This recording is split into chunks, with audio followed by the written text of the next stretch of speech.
ഭാരതീയ വ്യാപാരി വ്യവസായി സംഘം കോട്ടയം ജില്ലാ കമ്മിറ്റിയുടെ നേതൃത്വത്തിൽ കളക്ടറേറ്റിന് മുൻപിൽ ധർണാ സമരം നടത്തി. കെട്ടിട വാടകയിൽ ഏർപ്പെടുത്തിയ 18% GST ഒഴിവാക്കുക, GST കൗൺസിൽ വ്യാപാരി വ്യവസായി പ്രാതിനിധ്യം ഉറപ്പിക്കുക, വ്യാപാരികൾക്ക് പങ്കാളിത്ത പെൻഷൻ ഏർപ്പെടുത്തുക തുടങ്ങിയ വിവിധ ആവശ്യങ്ങൾ ഉന്നയിച്ചുകൊണ്ടായിരുന്നു ധർണാ സമരം. BVVS ജില്ലാ പ്രസിഡന്റ് ശരത് ചന്ദ്രൻ മീനടം അധ്യക്ഷത വഹിച്ച യോഗത്തിൽ സംസ്ഥാന രക്ഷാധികാരി വി സദാശിവൻ ഉദ്ഘാടനം നിർവഹിച്ചു.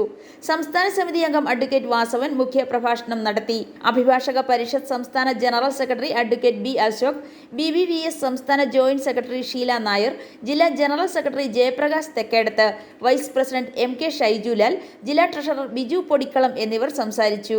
അതിന് പണം ആവശ്യമാണ്.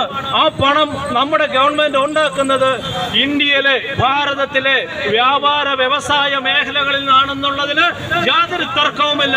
എന്ന് പറഞ്ഞാൽ ഈ രാജ്യത്തിന്റെ നിലനിൽപ്പ്, ഈ രാജ്യത്തിന്റെ സുരക്ഷിതത്വം, ഈ രാജ്യത്തെ ജനങ്ങളുടെ ജീവിത അവകാശങ്ങൾ മുന്നോട്ട് കൊണ്ടുപോകുന്നതും ഉയർച്ചയ്ക്ക്, ഈ രാജ്യത്തെ ജനങ്ങളുടെ വിദ്യാഭ്യാസ, സാമ്പത്തിക, സാംസ്കാരികമായിട്ടുള്ള എല്ലാ ഉയർച്ചകൾക്കും ഈ കേന്ദ്ര ഗവൺമെന്റിന്റെ മുഴുവൻ സംഭാവനകളും നടത്തുന്നുണ്ട് എങ്കിൽ അടുത്ത 10-15 വർഷത്തേക്കുള്ള ഭക്ഷ്യസാധനങ്ങൾ FCIയുടെ ഗോഡൌണിൽ സുരക്ഷിതമായി ഇപ്പോൾ ഉണ്ടായെങ്കിൽ നാളെ ഏതെങ്കിലും ഒരു രാജ്യമായി ഒരു യുദ്ധമുണ്ടായാൽ പോലും ഇന്ത്യയിലുള്ള ഒരു ജനങ്ങൾക്കും ഒരു വ്യക്തിക്ക് പോലും പട്ടിണി കിടക്കണ്ട എന്നുള്ള ഒരു നഗ്ന സത്യം ഉണ്ടായെങ്കിൽ അതിന് കൃത്യമായ തെളിവ് കോവിഡ് കാലത്ത് തുടങ്ങിവെച്ച റേഷൻ വിതരണം 80 കോടി ജനങ്ങൾക്ക് ഇന്നും സൗജന്യമായി ഭാരത സർക്കാർ കൊടുക്കുന്നുണ്ട് എങ്കിൽ തുടർന്ന് വിവിധ ആവശ്യങ്ങൾ ഉൾക്കൊള്ളിച്ചുള്ള നിവേദനം ജില്ലാ കളക്ടർ, GST കമ്മീഷണർ എന്നിവർക്ക് നൽകി.